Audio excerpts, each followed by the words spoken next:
welcome to AFIKRA's community podcast. My name is Maisa and I'm your host today from London, and I'm joined by my co-host Yasmin, who's based in Ramallah. Hey Yasmin, how are you doing? Hey Maisa. Yeah, doing good. So today on the series, our special guest is Tala Fasheh, who recently did a presentation for our Berlin chapter, but she also presented it in our Amman chapter as well, so that's really cool. Yeah, so if you're new to the podcast, each episode lets us meet one of the AFIKRA presenters who's spoken at one of our events worldwide. And Tala, like every one of our presenters, was asked to choose a topic that she was curious to learn about in terms of it being something completely new, something she's not an expert in. And our goal is that this episode inspires others to become curious about other aspects of the Arab world's cultures and histories. Yeah, and today Tala is taking us through a feature presentation. And so for anyone who doesn't know, a feature is an extended presentation inspired by multiple sources. Like it's a serious deep dive into a new topic that a presenter might be curious about. And so Tala's choice was to research Sonnenalle, which is Berlin's Arab street, or Shara al-Arab. But for now, let's dive in with Tala. Welcome to our AFIKRA community podcast. Hello, Tala. Thank you so much for joining us today. Hi, thank you for having me. It's exciting. It is. We're so excited to talk to you, honestly. Yeah. So we're here to talk about your presentation that you did in our Berlin chapter. I think was it the last event or the event before that? I can't remember. The event before that, it was the second chapter in Berlin. Okay, amazing. Sure. Okay, perfect. So we're going to talk all about that presentation. But firstly, Tala, tell us a little bit about yourself. Like, I know that you're based in Berlin, but I know that you then also, did you present this in Amman as well?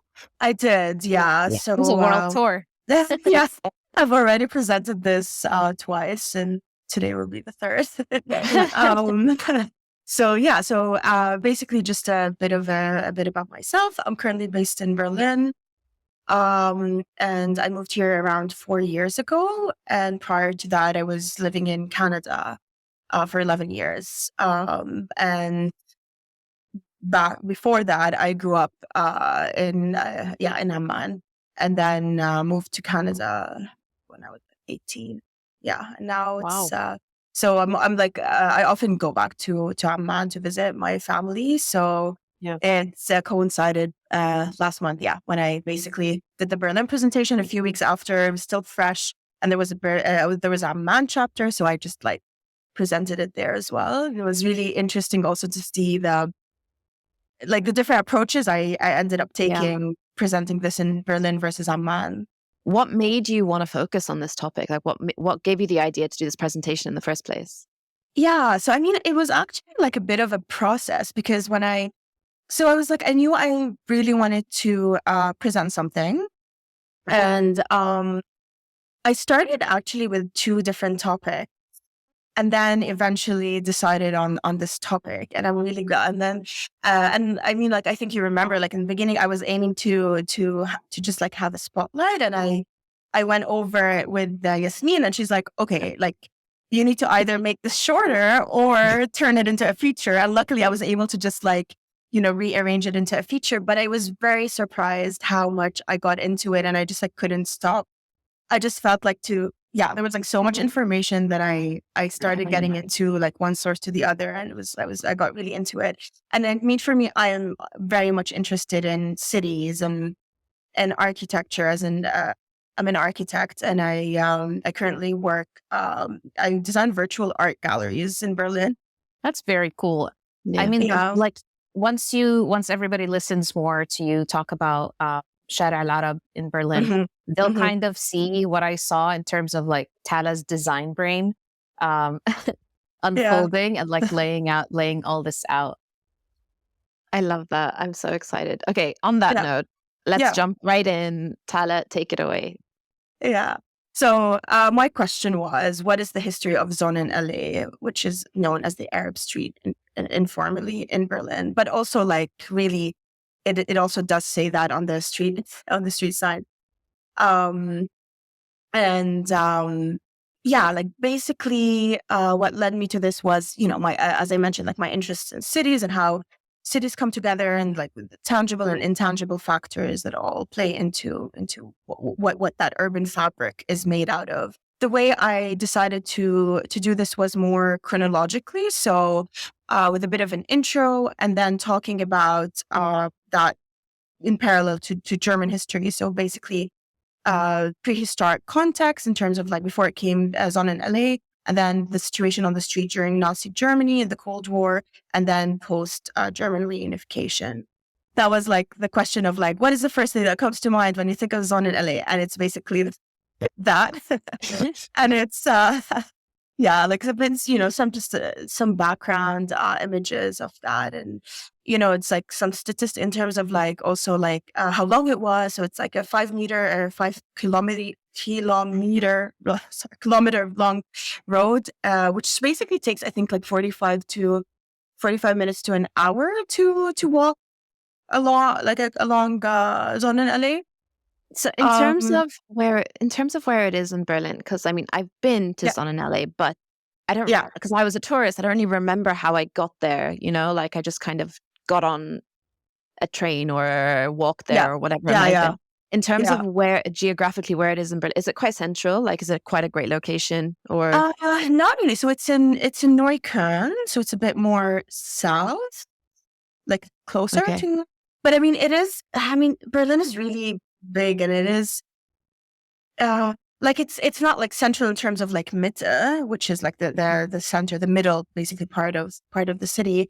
But it is more south, and it's also like it is a bit sometimes like it's a bit complicated to get to like certain areas that are like actually like very close, but because the Berlin Wall actually fell like part of Sonnenallee, and I'll talk about this in a bit. So the Berlin Wall was actually on Sonnenallee at some point, closer to the Baumschulen Straße part, which is here at the bottom. So and like I mean the most famous part is Hermannplatz, which is like the main station, where like what Neukölln is like more or less like known for, like the air part of yeah, Neukölln. Yeah, and then there's also like the Sonnenallee S-Bahn station, which is like on the basically like on the other end of Sonnenallee here. And like I was talking about like this part of Neukölln, which is called Rixdorf, which is a neighborhood. It's a historic neighborhood in Neukölln, and it is where the S-Bahn station of Sonnenallee is, because it really like because like the history of this part was really really played a factor in like in the story of Neukölln in general. So a bit of like kind of like what I was mentioning in terms of like before it became known as Sonnenallee, like just like some history. That part that I just mentioned, which is Rixdorf, is basically was known as like the Bohemian village.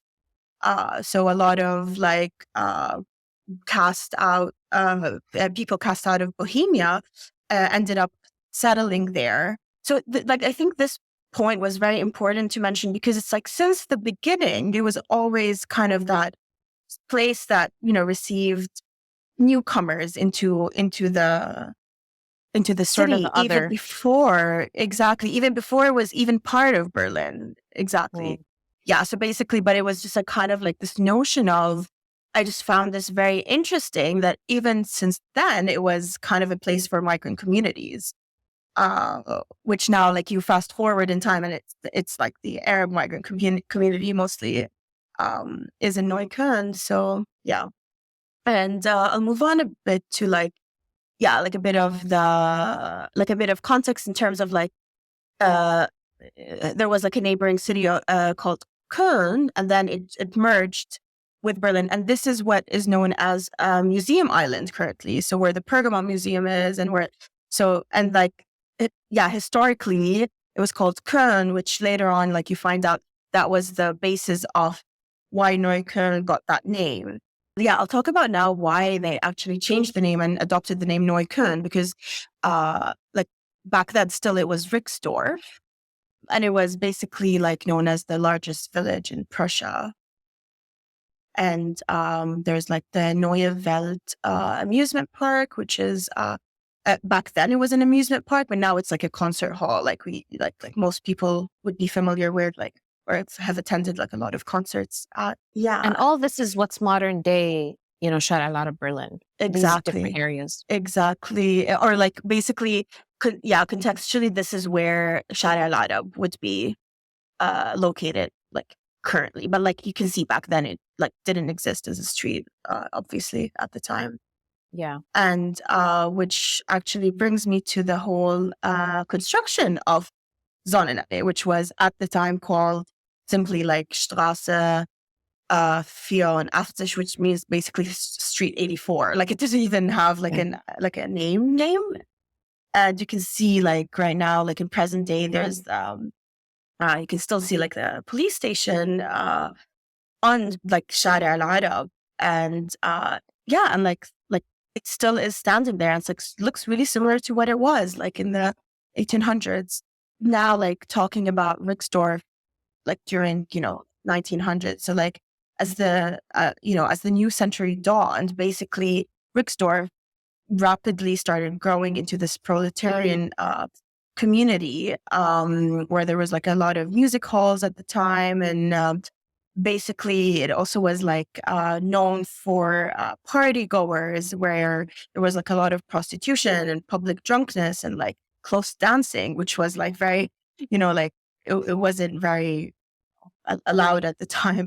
And then basically there was this connotation with Ringsdorf to being this unsavory and insubordinate place, which is like very ironic, given that's like, it's very funny now that you think of Berlin, which is known as like one of like the big, like party cities, where it's like, people would want to go to Berlin just to like experience the music and that basically part of the, exactly, like part of the city. This is just like an example. There was also like some like old German songs about Rixdorf, like being that like crazy, like party place. And then this brings me to how it was rebranded as Neukölln. And the reason was because of that connotation. So like the more conservative city fathers launched this rebranding exercise that was like, okay, we need to like change the name to make it sound, just to like not have Rixdorf associated with it. So that's when it got called Neukölln, because now Köln was off the map, and they figured out like nobody would mind if they adopted and adapted that name. So that was like in 1912. And then here, like, I talked about like basically when it became known as Sonnenallee. And that was also during the time where Neukölln was incorporated into Greater Berlin. And that was part of it. And it was very vibrant during the Roaring 20s. And I think only back then, like London and New York were larger. And then basically Berlin rose to become a modern city and became like the epitome of that vibrant scene. Wow. Yeah. Well, until 1920, this street like had 4 different names. Street 84, and then like more of the Rixdorf area, and then the rebrand, and then finally its last name. Exactly. Yeah. Like the rebranding was like like the whole Neukölln, like Rixdorf was then Neukölln, and then Straße 84 was Sonnenalle. Which brings me to the next part of like the whole like rebranding of the name as well, and is so basically during the Cold War, and then before that Nazi Germany, and it got renamed. Was it named Sonnenalle? Is it Sonnenalle or Sonnenalle? Sorry. So it's with an S, but in German, like you would say, the S is a Z. So basically, Sonnenallee just means sun alley. Yeah, so that's what I was going to ask. Like, what does it actually mean? Yeah. Exactly. Yeah. Okay. And but then under the control of the National Socialist Party, the entire street was renamed again to Branauer Straße in 1938. And that was basically after Hitler's birthplace, which is Branau am Inn here. Like this was the Hitler's birthplace, and yeah, and basically they just renamed Sonnenallee, so it was no longer known as Sonnenallee, but Branau Straße. And then after the Second World War, the street was completely renamed back to Sonnenallee. And then like here, like things were more like modern, mobile. There were new buildings from like the numerous workers that were there, and that was being built on the street, and like the tram was starting to disappear. And then like they created this like multi-lane road on the street. But then here you also see that it also got affected by the wall separation during the Cold War.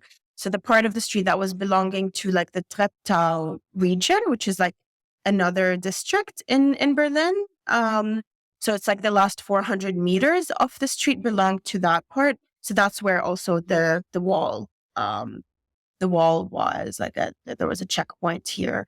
And in modern day, like now you can see basically a row of paving stones that remind the people of the border and where it was. I remember when you were telling me about this, these brick things on the street. That was such a big moment for me. And you told me like it's intentional that they put that there. Yeah, exactly. Yeah, and you can see these like you can see this like all over Berlin, and it's really, I think it's like a really nice way to kind of like remember certain things in history, and like, you know, like it's like a small like urban intervention, but I think it's super effective. Yeah, it makes me think of all the walls that we have around, and whether like, you know, that could be that one day. It's funny though, isn't it, that at this point they don't want to come up with a new name. They're like, "Khalas, like let's just go back to the old name.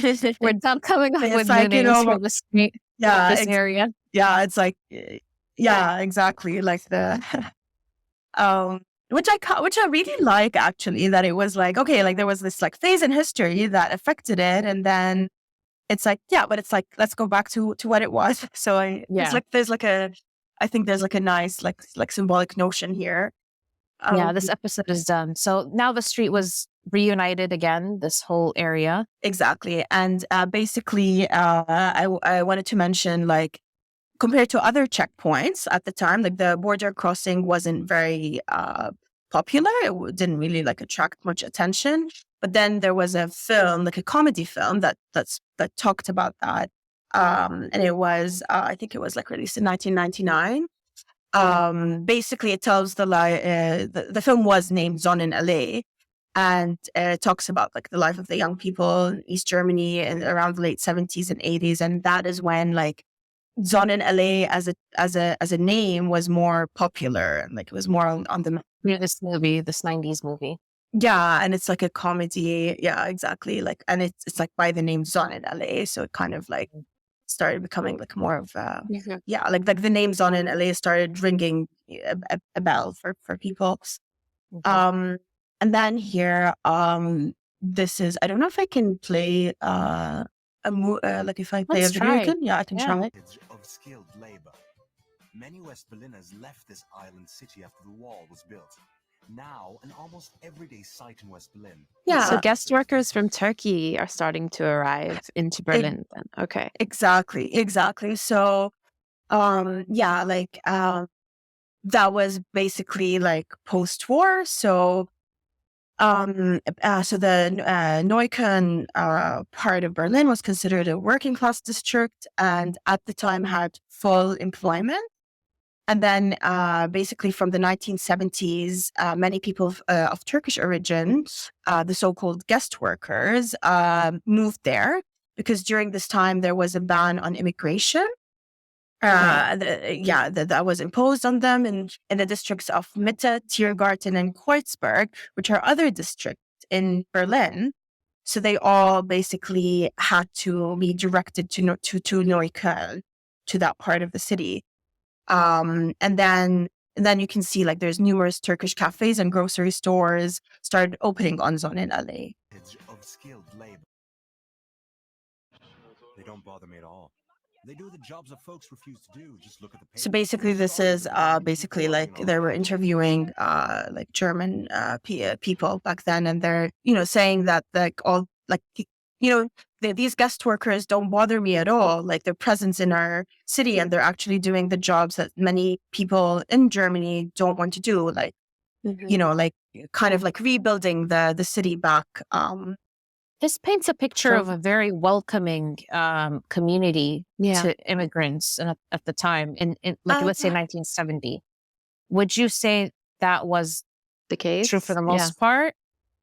I mean, it's interesting that you see that, because I feel like the way it's also worded is that like they don't bother me at all. With It's that like, notion of like it's okay that they're here in terms of like immigration conversation, and it's like, and I find this like very ironic, because like now that's the same discussion that we're having 50 years later, and talking about all the migrant communities to Berlin. And it's like, like the guest workers back then were doing like a very important job of cleaning up after the war and the rubble, and like building the city back again. And it's like, yeah, but then like in that case, they're welcome. But then you have like all the other incidents, like when someone's like applying for a different kind of job, like the visa or like that welcoming, I think is a bit like more complicated. So, I mean, it is definitely like the ongoing debate. I mean, yeah.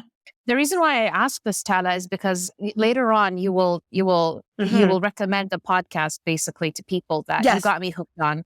I'm so glad. Yeah. And throughout this podcast, I learned a lot about the immigration laws in Germany and the history of it and the evolution of it. Yeah. And it seemed that, no, it was not very, I don't know about the context of Europe in general at the time. Yeah. But from what podcast, I basically learned that Germany did not make it easy for immigrants to work and study. Yeah. And that's why these migrant communities would flock together and create these sub-communities. And that's why you'd also have maybe crime and things that are done outside the law. Exactly. And I was just going to say, like, plus it's this difference, just kind of like what you're alluding to, Tala, like this difference between tolerance versus actual acceptance. Exactly. Like, exactly. Like you're accepted if you're fully integrated. It's like they look at it as like, oh, you're like very, Germanized now. So that now we accept, so there is that like bit of like this like sensitive topic to talk about here.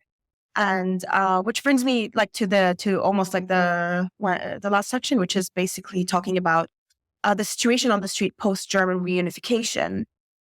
Because like at that point, the good economic times came to an abrupt end after the fall of the wall. And basically that resulted in like the reduction in Berlin funding. And then when a large part of the industry moved away from there, so there was unemployment was rising rapidly, and as well as child poverty. And basically those who can afford to moved away from Neukölln. But then many of the Turkish shops had to close. And then vacancies and social problems were like characterized the streetscape at the time. So we're talking about like early 1990 to like 2000s. And then within 10 years, Berlin lost 2/3 of its industrial jobs, 20,000 of them in Neukölln itself. So all the guest workers were like the first people to lose their jobs at the time. And then did not get any sort of like, like anything, So what ended up happening to them? Yeah. So basically like around like 1993, also like, which like Neukölln, which was at Berlin's largest district, had the highest rate of residents of non-German ethnic backgrounds. So, which then resulted in like the street having this reputation of it being like a lot of like illegal activity, and like it's like the rough part of Berlin that like nobody ever wants to like walk around in because of the situation. Which also like around the time, so like as early as the 1970s, many Lebanese and stateless Palestinians fleeing the Lebanese civil war moved to Berlin as well. So basically where they moved into the cheap apartments in Neukölln, because that was like the only place that they could go to. And then at the time, they didn't receive asylum. And basically they only had like something called a Duldung, which means like a tolerated stay permit. And it's basically combined with a ban on working. So for many of these refugees, starting a business on Sonnenallee, where there were like a lot of vacancies from the empty Turkish places, was the only way they could earn money, even though it was like illegally, because that was like So their this only premise said, option. we know you're here. It's okay. You're here. You're just not allowed to like economically Exactly. It's kind of like this. And survive. yeah. And like in the podcast, you hear a lot about like people's experiences back then where it's like, okay, like you can exist here, but basically it's not really like an actual residence permit, but like a temporary residence document.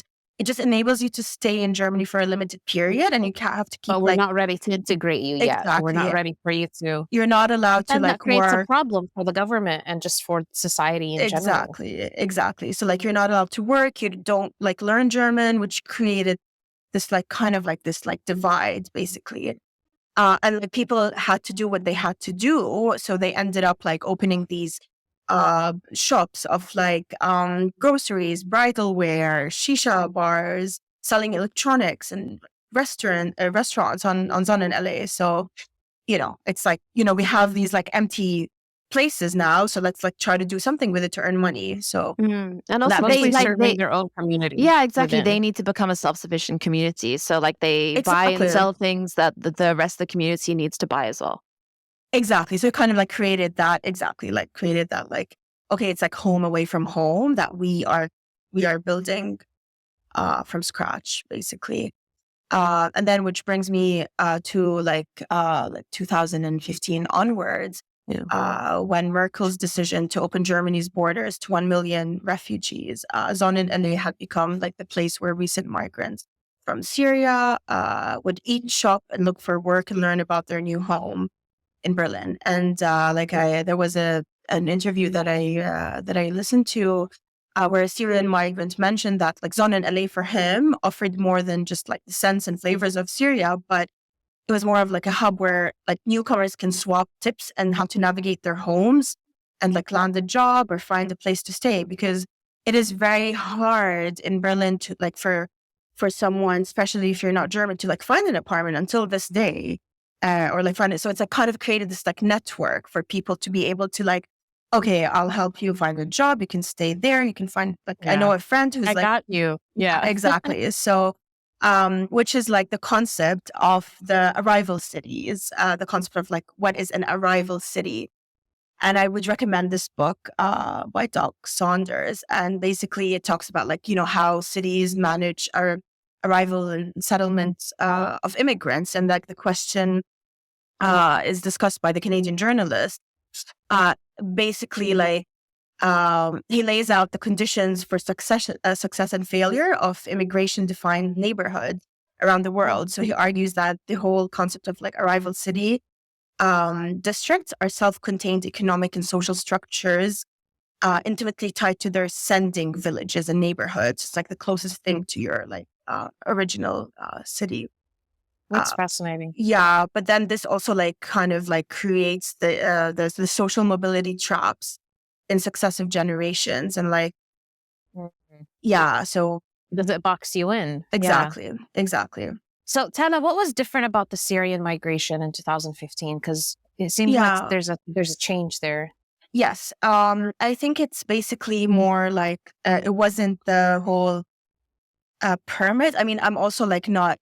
Like I did not experience that, so it's hard for me to also say. But from what it seems that the German government, I think they were kind of like, I would like to think like learned from the past mistake of like not helping immigrants integrate better into Germany. So when Merkel changed that, like when she opened that, like the immigrant law. So it also basically, so Syrian refugees were able to, I think, like get integration courses as part of the refugee status, and like, like it was, I think, better facilitated. They dealt with it better. Yeah. And I mean, like, I'm pretty sure, like, I don't think it was like very easy per se, but I think this also created some sort of resentment towards them, basically from like people who had to seek refuge in the 70s and 80s, and they weren't allowed to like work or like learn German, but it's like, I mean, but like the silver lining now is that, okay, maybe now it's like, like Germany's trying to like, learn and like make it a bit more easier for people to integrate and to actually like be able to work legally and to speak the language. So and you can see that. The pain of that is probably from like, hey, we had to pay the price so that Exactly. you guys can come and enjoy this ease. 100%. Just like any like any sort of historic First comer. Yeah. And then I basically talk about like the present situation, like the 2020 and the future of Sonnenallee. Yeah. What's it like now? 2020 is walking through the street. Is it? It's like this. Popular place. It's a great. street. Yeah, it's a street of different realities. Basically, it's like really like a kind of like a melting pot of cultures, and like now like there's like young people from other European countries like or the US or Australia join the traditional like Neukölln mix of Berliners, as like like added to the family histories from Germany, Turkey, and Arab countries. So basically, long-term resident families sometimes live in a bit of an uncertain, like under uncertain circumstances in terms of like, seeing it being gentrified with startups and like the coffee shops. And I think this is one of my favorite photos of the street because you can see that whole like parallel society concept of like here, like you can see that like the old Turkish woman sitting in front of this Turkish bakery back there. And then right beside it, like a bunch of hipsters having a coffee at this hipster cafe. And then right beside it, you see like a German old, like a super German classic bar, which is like like Kneipe. So you can see this like whole parallel society, very well defined in one image on the street, just like looking at like these three shops right beside each other. The building still looks somewhat like old and worn down though, huh? Yes, and it is still till this day. Like it is not very it's not a beautiful area per se. It's like also like, you can see the difference, especially in like the subway stations and the streets, like in terms of like how clean they are and like how renovated the buildings are. So you can definitely see that difference, like visiting Neukölln versus going somewhere else, like more west, like Schöneberg, and like more with It's like a lack of investment. Exactly. But I mean, that probably means prices are still the same and they didn't spike yet. No, that is the sad part, is that now it has, so especially now after the whole like, like started, it kind of reminds me of Brooklyn in that sense, where it's like, it was, so now there's like a very big uncertainty. And that's what I mentioned in terms of that, in terms of like the Turkish and Arab families who could only afford Neukölln. And now there's going to be like, now that there's like this big spike on like rent that's happening, and like the whole gentrification conversation is really affecting Neukölln in that sense. Because it's basically was the place where artists would move into, or, like community, more like marginalized communities who could not afford living anywhere else. So, and there's like an interesting article by Tats, and it's basically the way it defines it's like Arab street, criminal hotspot, gentrified hipster hangout. It's like the different narratives in parallel that like what Sonnenalle is known for. And now you can also see, like I mentioned, Hermannplatz, which also is like has become a place for public demonstrations and a collective for public voice. I know we're like running out on time, but I'm trying to like. It's okay. As much, We'll wrap it up now with like your final point. Exactly. Yeah. So that's the podcast that I was recommending, and it is called Shari al-Arab. It is in Arabic, but it's also like interviewing people in present time with like a different like Arabs who moved to Berlin, and like their relationship to Sonnenallee. And it's like you get like all these different like responses, because like a lot of people are like, oh, it feels like a trauma street to me. It's like the trauma that I was trying to get away from. Or like for some people, it's like it feels like home. And then like a lot of people have mixed feelings about it, because especially for women and like the Arab queer community, like feeling that sense of nostalgia, but also like not necessarily feeling very safe there. Yeah. And also I think like a very important point is that like the whole criticism on marginalized communities is that like people are criticizing them sitting there and like doing nothing but like smoking shisha. But that basically reflects back to a bigger systemic racism problem, because they weren't allowed to work. You know, it's like they're not just like sitting there not doing nothing. They're actually like legally cannot work. And then like I'll end talking about basically what like the future of the street will be, since like the parallel street now is going to turn into a bike lane. So I wonder, you know, how will Sonnenalle look like in the future, basically. There's also a bunch of recommendations in here, like the book that you mentioned, that movie. If you want to go watch that movie, the podcast, it really just takes you down. And what I really love about the story of the street is how it can make you think of so many different things. Like when you were talking about, you know, sitting down doing nothing, like this is the story of a lot of, you know, social groups that were set back, you know, by governments, by, you know, like, the North African community in like the US. Like, why do you see test results on the SATs that are lower than others? And like all these different questions that you and same in France as well. So I would say probably the parallels with the North African community in France is very it's similar. Yeah. Tala, thank you so much for all of this. This was amazing. Thank you for listening to me talk about this for so long. We had a great time. We're going to be able to connect it and share it with more people. Yeah, sounds good. Do you want to leave us with any other kind of recommendations or things that you're currently nerding out on? I can give. I currently like reading. I would give like 2 book recommendations that I'm like super interested in right now. One is Listening to Design by Andrew Levitt, and it kind of talks about design through psychology, which for me are like 2 of my favorite topics. And then I also would recommend Women Who Run with the Wolves. Amazing. Okay. Thank you. I feel like that second one is a dense one that It is a very long book, but it's like also like a very beautiful book to read. Amazing. Thank you so much, Tala. This has been You're great. welcome. We've learned so much. I'm Can't wait for your next one, Tala. Yeah, I'm excited too. Exactly. Okay, so I really love this presentation.